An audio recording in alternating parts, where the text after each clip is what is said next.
Good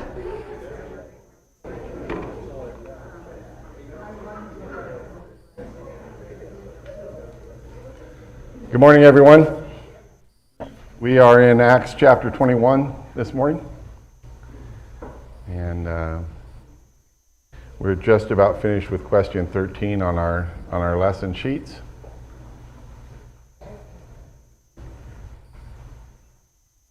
And I don't know if we'll get through chapter 21 today or not. I hate to promise because it never happens. If you don't have a lesson sheet, if you'll raise your hand, Mike's got them there.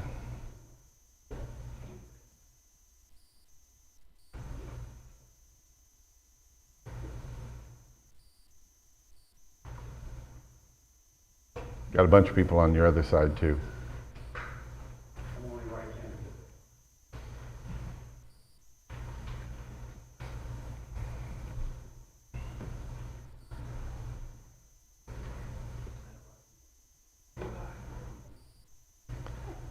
I think Tim McVicker up here needs one too.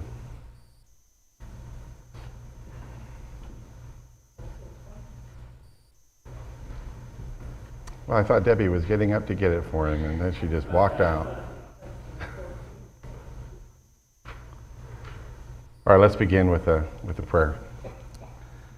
Father in heaven, thank you so very much for the good day that you've given to us, the night's rest, and the blessing of safe arrival of each one. We're thankful for everyone who's present, both here in the building and those who are live streaming with us. We pray your presence with us and guidance as we open your word and study it together. We're looking forward to learning the lessons that have been left there for us that will help us grow and help us also in our attempts to share the good news of Jesus Christ with others. Be with those who are traveling and unable to be with us. We pray that you'll bring them back to us soon, is our prayer in Jesus' name. Amen. So Paul has arrived in Jerusalem and reported about all of the things that he's been doing on his journeys. That's in verses 17, 18, and 19. And James and the elders, it doesn't appear that there are any apostles in town at present besides Paul. And they glorified God and then told him that there were thousands of Jews who have believed and who are also at the same time zealous for the law. And they have been largely misinformed that Paul is teaching Jews out in the dispersion among the Gentiles to forsake Moses and not to circumcise their children and that they just can quit doing all the things according to customs, in fact telling them not to. And so they have a dilemma, which is actually expressed there in verse 22. What is to be done? What are we going to do about this? Because it's a chunk of dynamite ready to go off. And so they said, here we've come up with a solution. We have 4 men among us, and so there's Jewish Christians in the congregation there in Jerusalem. And they have taken a vow. And as we read and talked about last week from Numbers chapter 6, apparently it is a Nazirite vow that they've taken. It has to do with shaving the head, and when you take the vow, you shave your head, and then it's telling me on the side here, John, it says remove spotlight. Do you have me spotlighted for some reason? Because I look so happy, but I'm frozen there, so I'll let you take care of it. You shaved your head at the beginning of your vow. And then all of the hair that grew during the vow was sacred, and so when the vow was over, you shaved your head again, and you had to make sacrifices, etc., with regard to that. And listen, a Nazirite vow could be seeking God's assistance in some tragedy in your life, or good fortune, a blessing that you've received, and being thankful to Him for that. But it's completely voluntary. And it has the idea of Nazar, means to separate, and so you separate yourself from many of the normal things of your life, and which is where we get the word Nazarite. And among them was, you eat nothing from a vine, so raw grapes, wine, grape juice, anything like raisins, anything like that you couldn't eat. You couldn't touch a dead body. You could be talking to your elderly father and he collapse in your arms and die. Then you breached your vow, even though you didn't intend to do that. And whatever caused the breach, what happened is you start over. You can't just say, well, I guess I can't do that. Like diets that we do. Oh, I guess I'm off my diet. No, you start over again and do it again. So we left off last week with their suggestion in verse 24, to take these men and purify yourself along with them and pay their expenses so that they may shave their heads. So there was expenses that went so they could complete their vow. And I want you to turn back over to number 6, and because here's the expenses. And Robin last week asked me a really good question. And that is, if you can't pay the expenses, why would you ever take the vow? You know there's going to be this cost. You've probably all done that. You want a new TV, you buy it, and now the payment comes, and you say, oh, I can't make my payment, okay? It's not exactly the same, but it's this, you know that there's going to be a cost at the end of this, so why would you take the vow in the first place? So let's go ahead and read verses 13 through 21, and then I'll try to give you a scenario or two where that might be the case. Who wants to read that for me nice and loud? Number 6, 13 through 21. Okay, Mike? 13 through 21 says,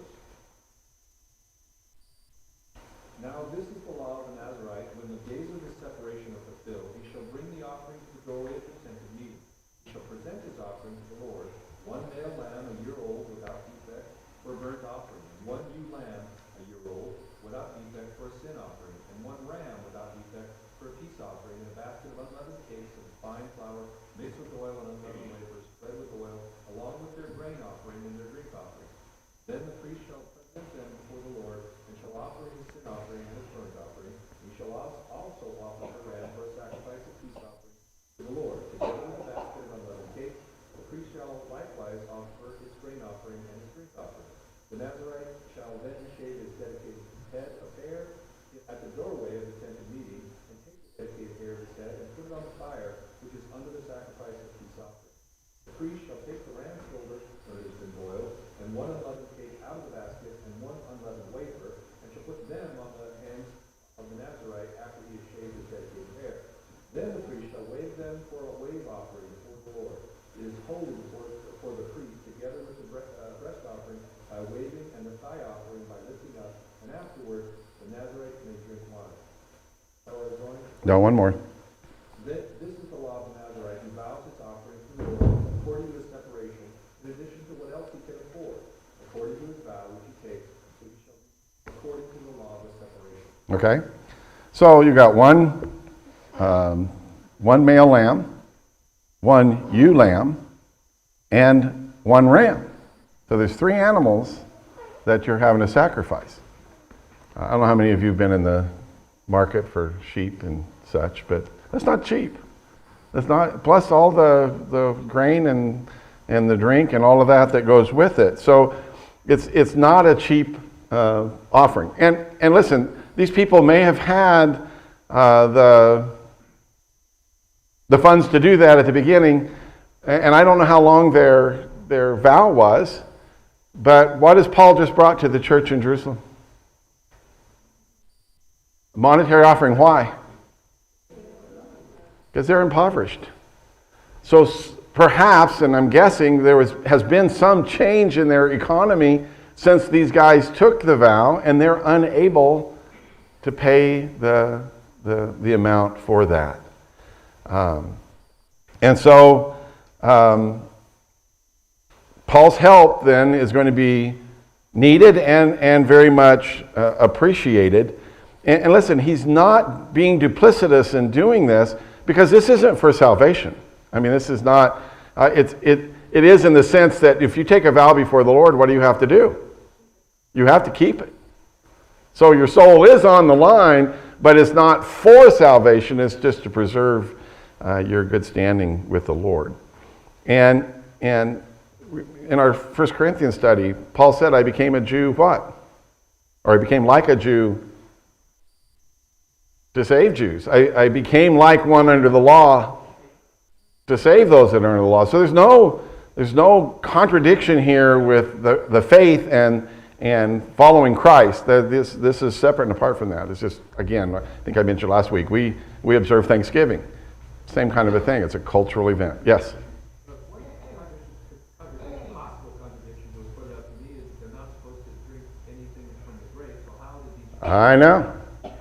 Yeah, you couldn't partake of the Lord's Supper. I know. I thought about that too.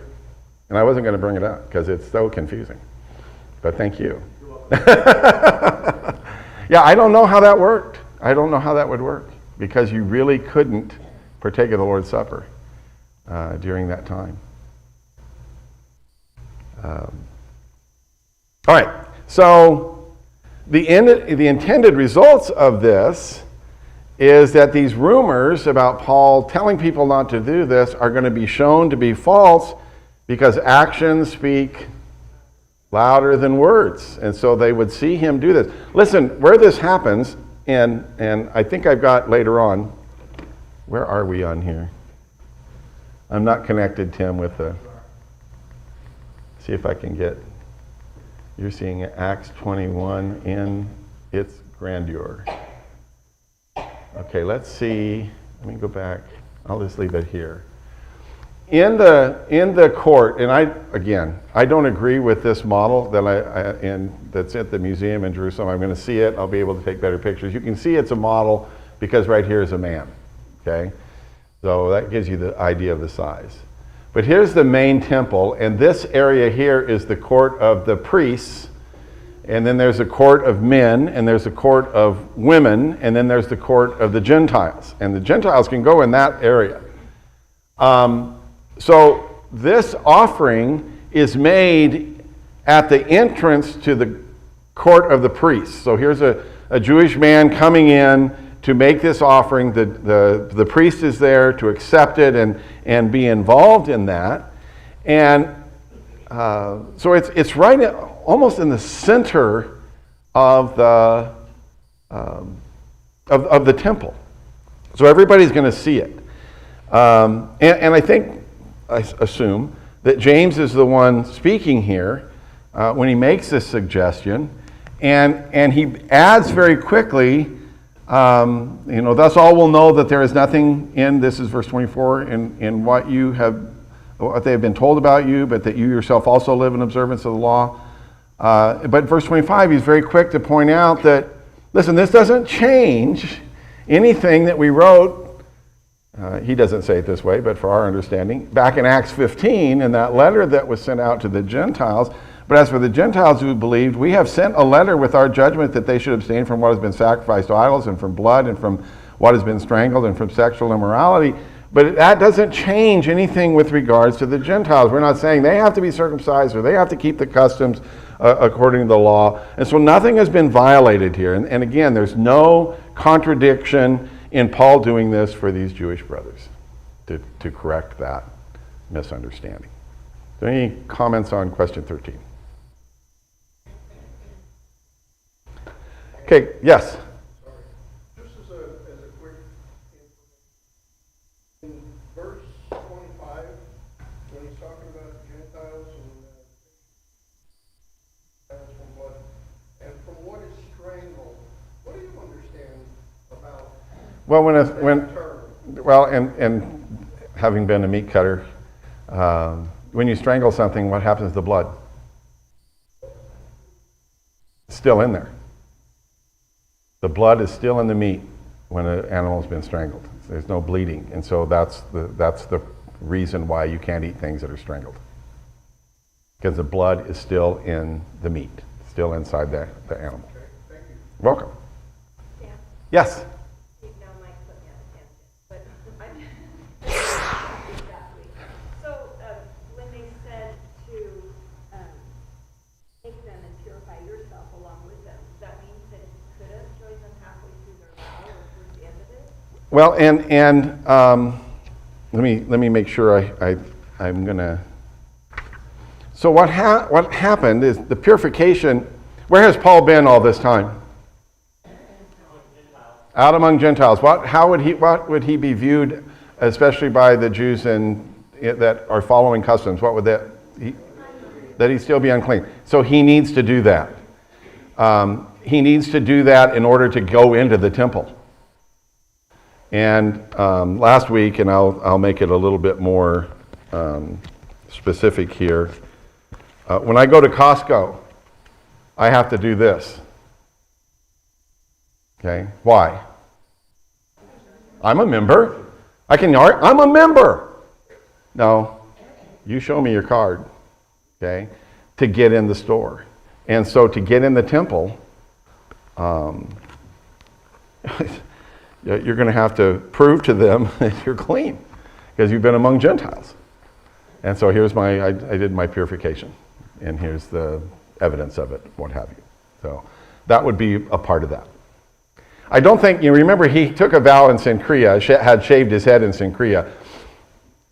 Maybe now is the time for him to finish that up here too.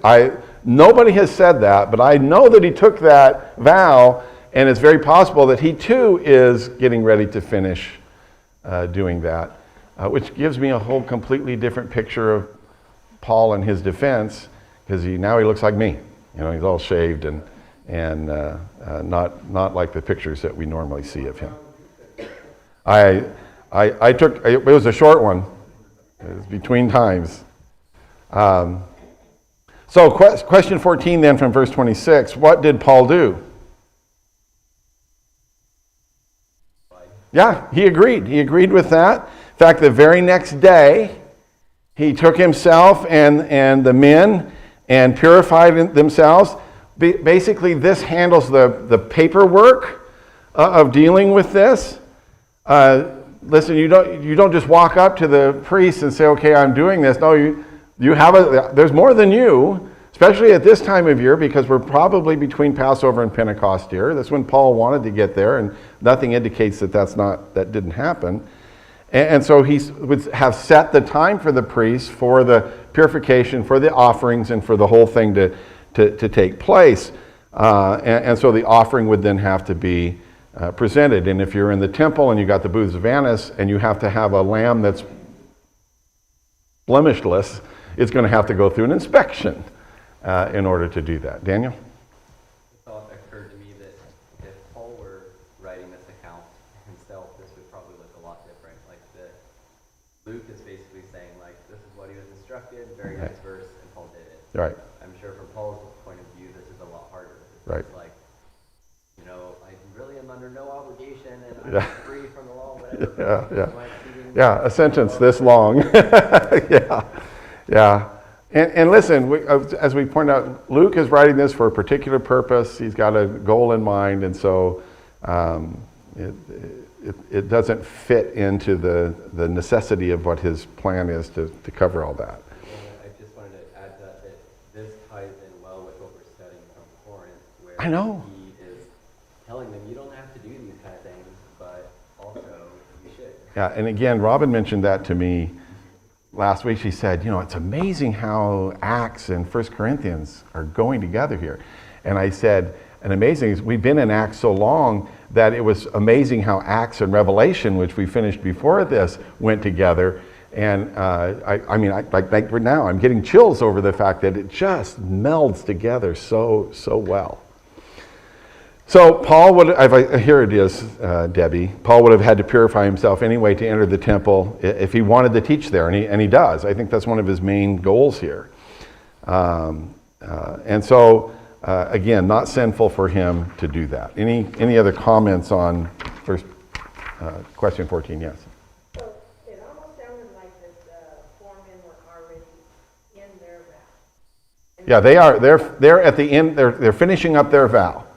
So it's time for them to now go through the purification process, shave their heads. In fact, that's what they said. So they can shave their heads, so they can finish the vow. And Paul just starts at their end. Paul's what? Paul starts his vow at their end. No. He would be ending if he's ending his vow, then he's going to be offering the same things.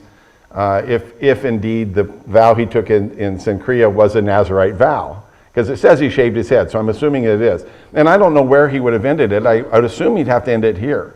And maybe that's why they came up with this, is because Paul's going to have to do this. Hey, we got 4 other guys that are also doing this. I mean, it worked out very well for that to happen. And so his is ending as well. And regardless of that, he's paying for everybody. It's a dinner for 5, for him with regards to this. So question 15 then, what was the circumstance under which Paul was arrested in verses 27 through 29? What's this verse 27 start with? Pardon me? I don't know if it started with that, but I just wrote it from I wrote it on my paper. Okay. Anybody can answer. No, verse 27, the very first thing. Okay, so there's your days of purification. Took a week. When the days were almost complete, and so it is the 7th day that they were doing this. And notice the literal translation of the verse. Then Paul, having taken the men in the following day, having been purified with them, went into the temple, announcing the completion of the days of purification till an offering be brought for each one of them. That's the literal translation of verse 27. And so Paul is with them to complete this task. They would have announced the time period for our vow is expired. And Paul, who is, if for lack of a better term, who is the patron here, he's going to be the one who's paying their bill for them, would pay for each man's sacrifices. And so it is on that day, the final day, the 7th day, when he's at the temple, at the door going into the gate going into the what's the word? I've all of a sudden lost it. Of the priests. The court of the priests. Thank you very much. I could not come up with that. In the court of the priests, getting ready to, his head is shaved, the animals are around him, and so I want you just to picture that, and it's a very public thing, and then what happened? Who sees him? What Jews? Jews from Asia. The Jews from Asia. And what did they do? Okay, so they stirred up the crowd and laid hands on him. When you see the word laid hands on him, just think assault. They assaulted him. And I'm assuming, yes, I am assuming, but I'm 99.9% sure that some of these Jews were from Ephesus. And the reason I know that is because they recognize Trophimus, who is from Ephesus. So they recognize the guy that's with Paul. And so they laid hands on him and stirred up the crowd. And that was caused by them crying out. And what were they crying out?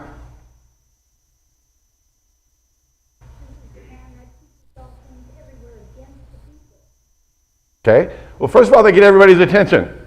Men of Israel! You could just, at the top of their lungs, men of Israel, listen to us.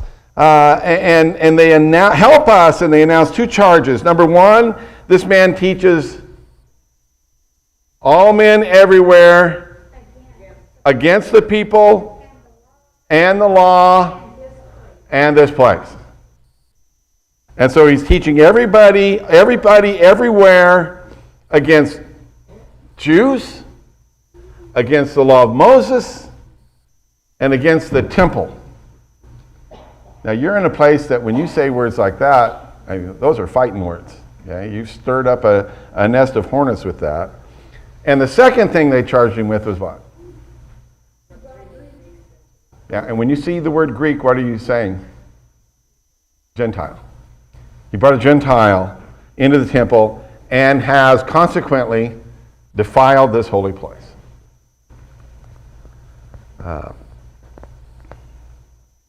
Now, it's ironic, the first charge.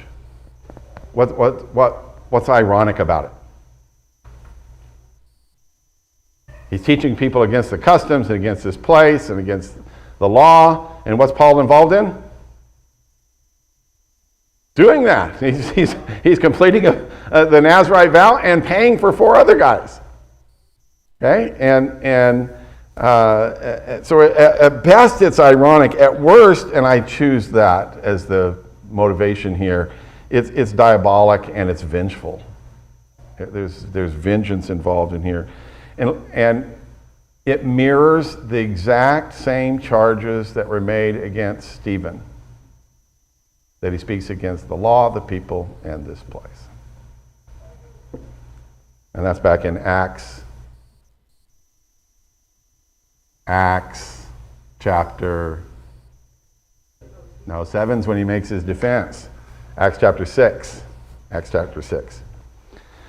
So the second one, though, is an assumption. And the assumption is what?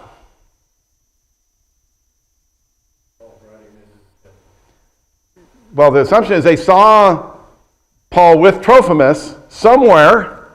Could Trophimus go in the court of the Gentiles? Yes, that's why it's called the court of the Gentiles. He could go there. And before he went from the court of the Gentiles into the court of the Jews, of the women actually, but the Jews in general, there's signs there that said, if you're Gentile and you walk in here, you're going to die.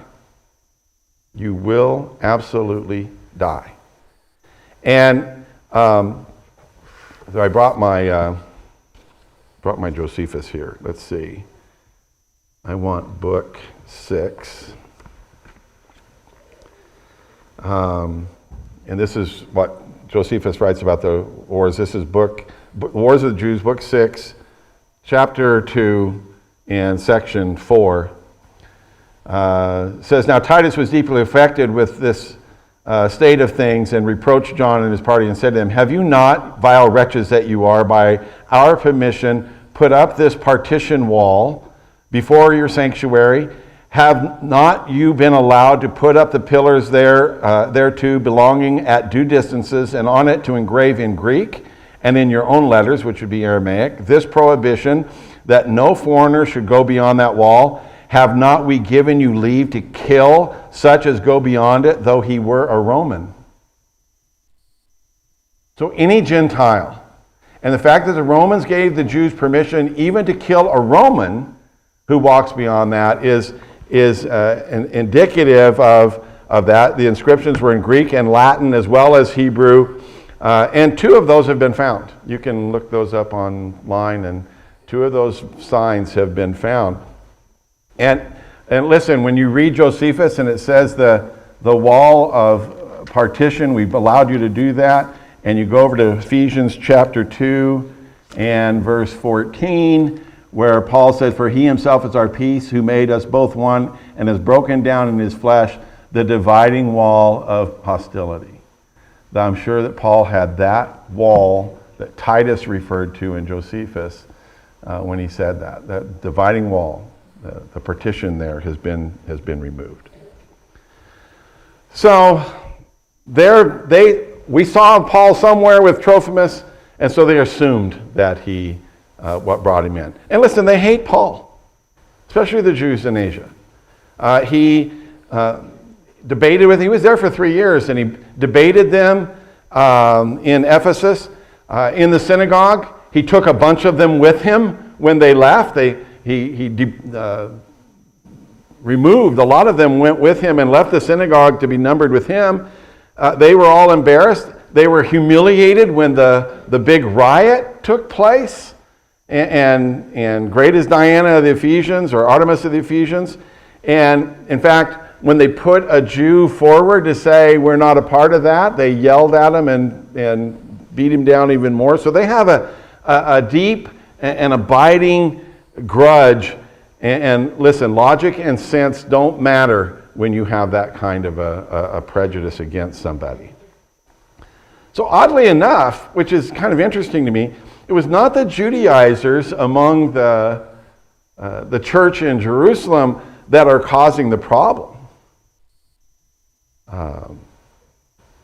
And listen, it's very probable that very few Jews in Jerusalem would even recognize Paul. He hasn't been there for so long. Yes? I wonder how many of the guys that came with Paul said, boy, Agabus really got this one right. Yeah.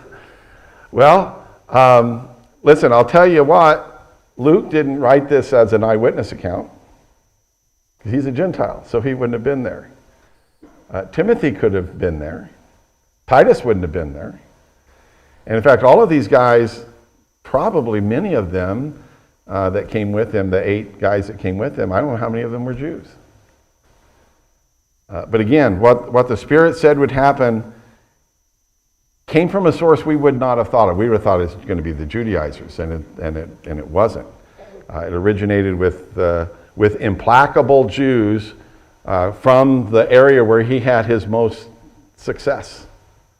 And so again, getting back to Revelation here, we see the beast of Rome and the false prophet of Judaism working together against the bride of Christ.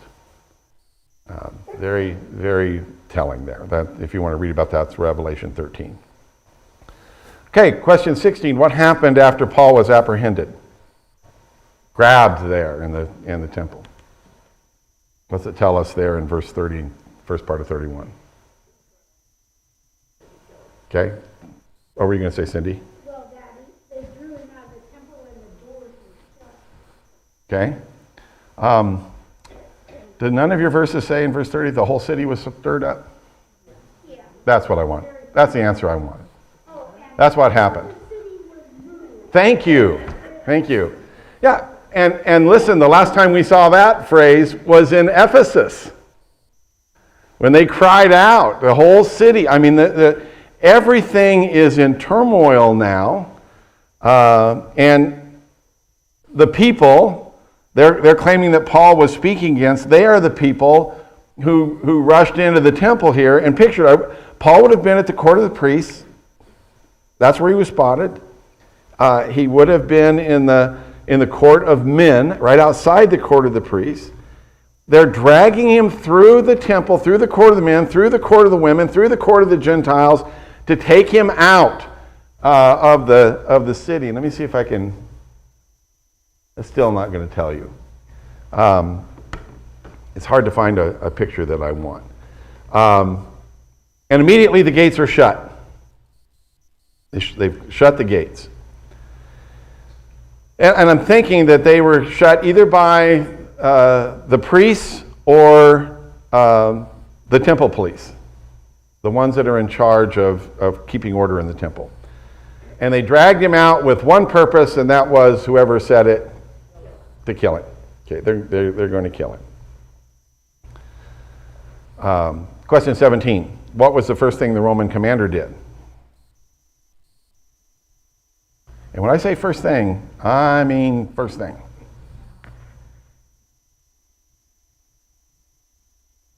Soldiers down. There you go. He grabbed soldiers and centurions and ran down to them. He ran down to them. And again, this is the model of the temple.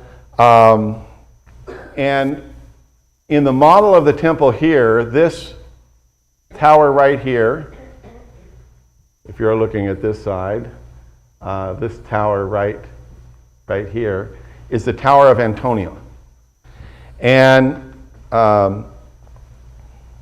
it looked down into the temple area there. So any disturbance that's going on inside the temple can be clearly seen. The commander is told about the disturbance. I mean, the commander's not in the tower. He's got people up there watching. And so he and his cohort ran down to them. And the word for tribune in my translation. What do some of you others have there in verse 31? No, the tribune, the guy in charge. Commander. Chiliarch is the Greek term for that. And a commander is a commander of 1,000. And so he would be like the colonel of a regiment in our modern army. I don't know how many he brought. I don't know how many men he brought with him at this time. Yes? When it says centurions, these guys are, he didn't just call a couple of guys and say, okay, you two centurions. He's probably said, you guys Yes. come with me. So Yeah, so we're looking at least 200 or 300. Right, I'm guessing that there are 200 or 300. Now, again, this is the model that you have here, and I want you to see notice here how big this area is here, which is the Roman garrison. I guess I can't even see this side right there, which is why I like this rendition of the temple so much better. Number one, the Tower of Antonia is, if you read, and I'm going to do that in just a second. Let me do that now. Let me go back over to my Josephus. 5, still Wars of the Jews, book 5.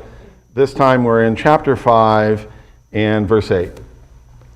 Now, as to the Tower of Antonia, it was situated at the corner of 2 cloisters of the court of the temple, of that on the west and of that on the north. So it's in the northwest corner. It was erected upon a rock of 50 cubits in height and was on a great precipice. And it was the work of King Herod, wherein he demonstrated his natural magnanimity. In the first place, the rock itself was covered over with smooth stones. I don't need to talk about that. That's so people couldn't climb up to it. You slide back down. It was 40 cubits. It was the rest of the towers were not that tall. It was higher than that. The inward parts had the largeness and form of a palace. It being part of all kinds of rooms and other conveniences, such as courts and places for bathing and broad spaces for camps, insomuch that by having all conveniences that cities wanted, it might seem to be composed of several cities. By its magnificence, it seemed a palace, and as the entire structure resembled that of a tower, it contained also 4 other district towers at its corners, whereof the others were but 50 cubits high, whereas that which lay upon the southeast corner was 70 cubits high. And so it's higher, and you can see that this one is shown to be higher. Let me go back. You can't get 1,000 guys in that little tiny spot. There's not room for them to have rooms and every convenience, and it doesn't look like a city there. But this one does. You look at all the areas in which, and other one is based on Josephus' description. This one here is traditional. That doesn't seem to have, in my mind now, even a leg to stand on as to why somebody came up with that. And so that's the one that I'm looking at. So you can see the steps right here. They came down to where they were. They're going to kill Paul right here. That's where they're going to commit their murder. And so they came down. I put some notes here. It's intriguing in translating Josephus to match the first illustration, and I'm going to dig into that deeper. So here the Romans come. Think of the cavalry, and you got 300 guys, 200 guys, Romans armed to the teeth, coming down. This crowd of Jews that are unarmed, trying to rip Paul apart, and getting ready to stone him. And as soon as the Romans arrive, what happened? The Jews stopped beating him. Well, kind of. They didn't leave because what's Paul going? Mine says they left. Well, then you need to change that, Cindy, because otherwise Paul is preaching to an empty courtyard. So they just left. They left off beating him. Yes. Yeah. You got the King James Version, don't you? Okay. So describe the scene Luke records in verses 33 through 38. And we're not going to have time to go through that. Let me just read that, and I'll just make a couple of comments. Then the tribune came up and arrested him and ordered him to be bound with 2 chains. He inquired who he was and what he had done. Some of the crowd were shouting one thing, some another. And as he could not learn the facts because of the uproar, he ordered him to be brought into the barracks. And when he came to the steps, he was actually carried by the soldiers because of the violence of the crowd. For the mob of the people followed, so that means they haven't left. That was just a little extra underlining and bolding, italicized. They're crying out, away with him. So he immediately arrests Paul and ordered him bound with chains. By the way, the word for arrest here, where it says they arrested him, it's exactly the same Greek word where it says the crowd seized Paul. They're exactly the same word. Listen, when the Romans come into the court on a situation like this, they know someone's going to be arrested. Someone's being dragged off. So what do they bring with them? Chains. It's like modern police that used to have the handcuffs. Now they have the zip ties, whatever. They're ready to arrest somebody. Luke again kind of contrasts here for us the contrast between Jewish justice and Roman justice, and how they're not really compatible. So I'll stop there with having arrested and shackled him. He inquired about who he was and what he had done. And I'll just leave you with this question that you can answer. Who did he ask? The crowd that's still there. Sorry. The people that are still there. He asked what he had done. He didn't ask the accused. He asked the crowd. Okay, so that's where we'll start next Lord's Day. Thank you very much.